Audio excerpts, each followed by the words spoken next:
Scientifically, it takes our brain about a fourth of a second to actually perceive something after it happens. We're only actually watching or observing what's happening in the past. So then when are you? When are you exactly? Are you actually in the moment now, or are you actually in the past? So I'm going to reveal that secret to you. I want you to think about that while we learn about hyperdimension. So what is a frequency? Right? We always talk about frequencies, quantum frequencies, right frequencies, PEMF frequencies. Like what is a frequency? Well, scientifically speaking, it's basically a rate of speed, how fast something is moving in a certain period of time, or some kind of oscillation. And you can see here in the diagram, this is a basic sine wave with basic 3 sine waves that are happening at the same time. When we talk about frequencies, we also know that there are right frequencies. A lot of our technology is based on right frequencies, and right frequencies are created or invented by Dr. Royal Rife, who theorized that there was a potential of killing diseases or cancerous cells by sending an electrical pulse identical to the cell's unique electromagnetic frequency. These frequencies were known as right frequencies. So he claimed that he had proof that he could destroy cancer cells. And actually, reason on YouTube, there's another person who's done the same thing. And it's nothing new. Basically, right frequencies is a way to do 2 things. It has a blunt effect. That's the first way. Blunt effect, meaning it uses sound to vibrate something physically. Back and forth, as fast as possible, until it vibrates so quickly that it breaks. Right? A second way that right frequencies work is through a subtle way. Let's say that you don't want to just shake it back and forth to break it. You want to target something inside of a cell. Let's say part of its internal system, or you want to move the cell, or you want to decapacitate the cell. Then what do? Basically, this is how it works. Every frequency has 3 things, as I mentioned. Frequency, which is the length divided by 1 unit length of time. And this is the measurement of a dimensional structure. So it could be a structure, it could be something as big as a building, or it could be something as big as a planet, or it could be something as small as an atom, or even a cell in your body, or a virus, or a cancer cell, or cancer virus, or whatever you call it. Another way is by calculating the resistance that the frequency has to travel through. For example, your body has a lot of water in it, so it has to have enough.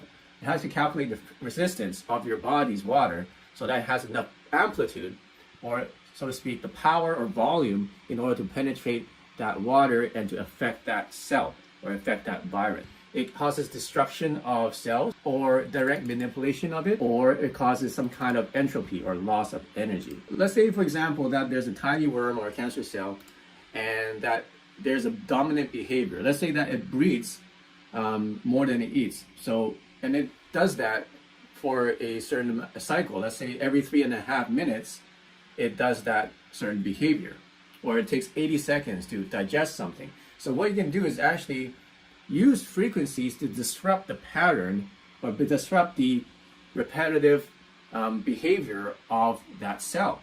And by doing that, you are basically manipulating the operating processes of the cell, and you could potentially do the same thing, make it sick, or make it collapse on itself. You can actually target different parts of a paramecium.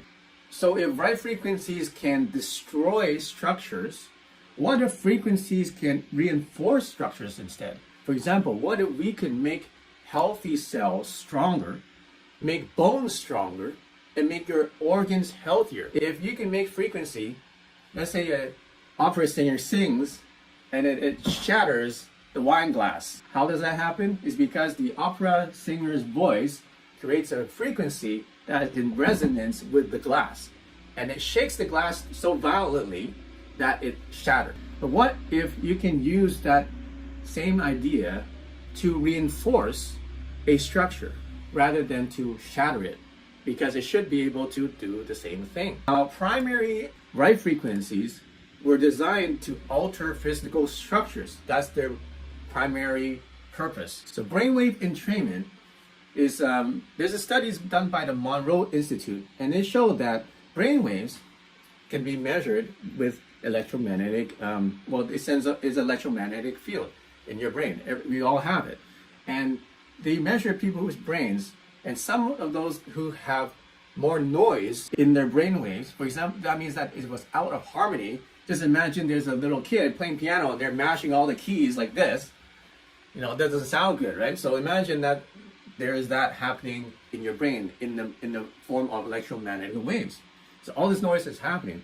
They found that there were a lot of negative issues and health issues with people that have that kind of brainwave pattern. Now, the opposite is true. They found that people who had coherent brainwaves that were in harmony with each other, had positive health attributes, positive mental and physical health attributes. How can you program your brain into these deeper, lower frequencies when you can't actually hear them? What sound could you play in order to make that brain tune to that frequency? For example, if you want to tune to 50 hertz, your brain to 50 hertz, you can easily play 50 hertz. It'll sound like, but you can still play it. It's very low, but you can still hear it. But if you want to tune your brain to 5 hertz, that's below any kind of sound that any speaker can make or any phone can make. So how do you play a sound in order to program and train your brain to a lower brainwave? So the secret is in something called binaural beats. A lot of us has heard of binaural beats. So what is it? What does it mean, binaural beat? Is it some kind of drum beat or something like that? No, it's not a drum beat.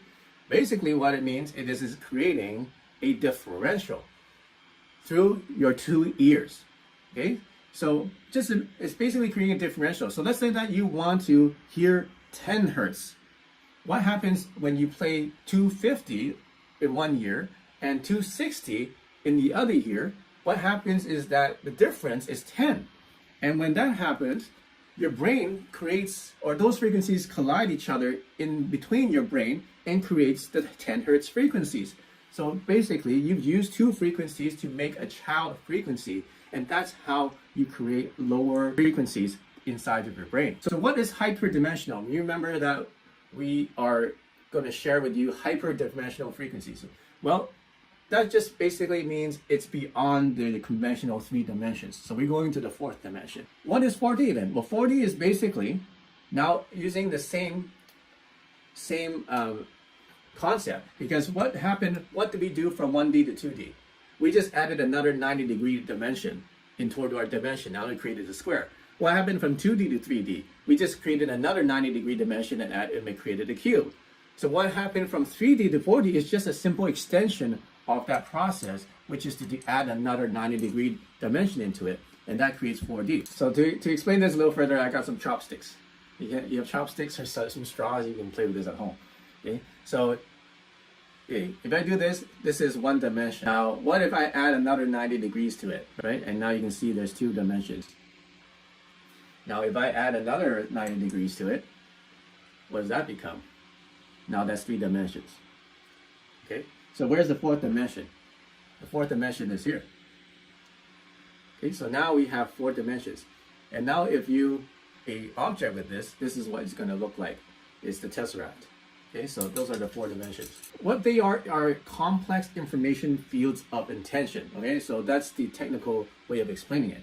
So for example, we are using different different kinds of input into creating different dimensions in our frequencies.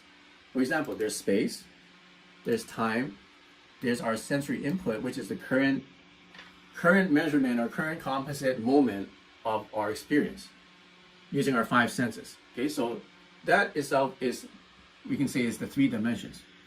Now, if we go further and we add the conscious process, now we add another dimension, which is the 4th dimension. Magnetic fields in brainwave states. So there's the German scientist, his name was Hamer, and he discovered that our internal brainwave processes correspond to our moods and to our health.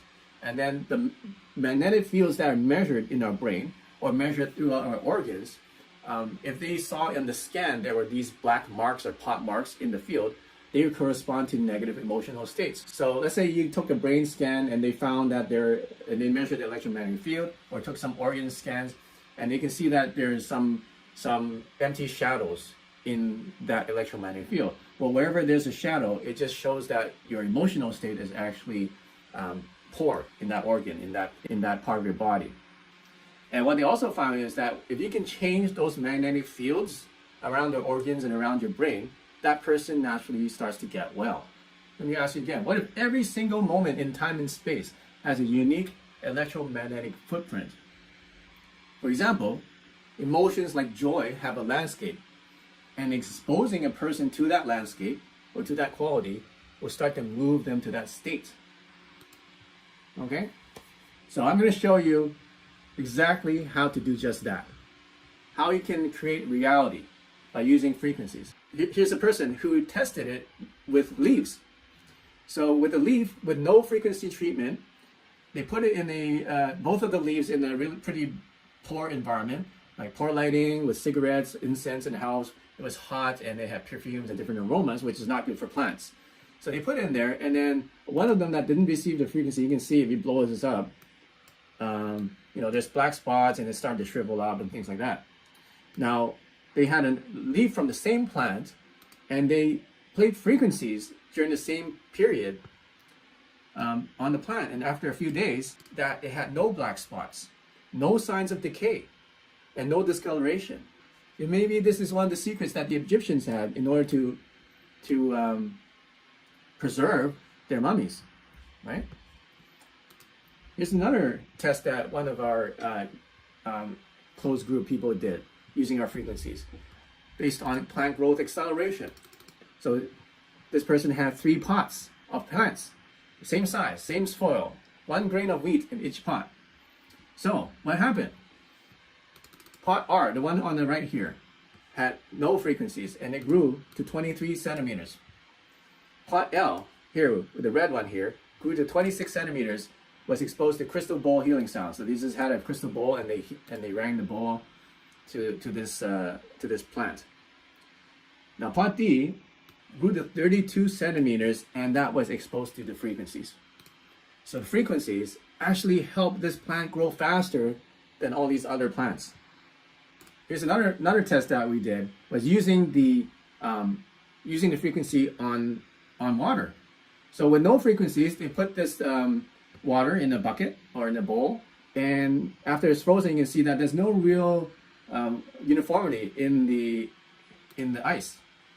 Now the ones that are treated with frequency, so we played the frequency to the water and we froze it, and you can see it had uniformity in the water, as if the water itself underwent some profound changes in this geometric symmetry. And that's just by exposing it to a frequency. This is not even electromagnetic. This is just the sound. Blood samples. So here's someone who was looking at their actual blood samples in a microscope. So this is 6:05 p.m. before exposure to the frequency. You can see the blood cells kind of clumping together. You see these little strands of the blood cells all making a string.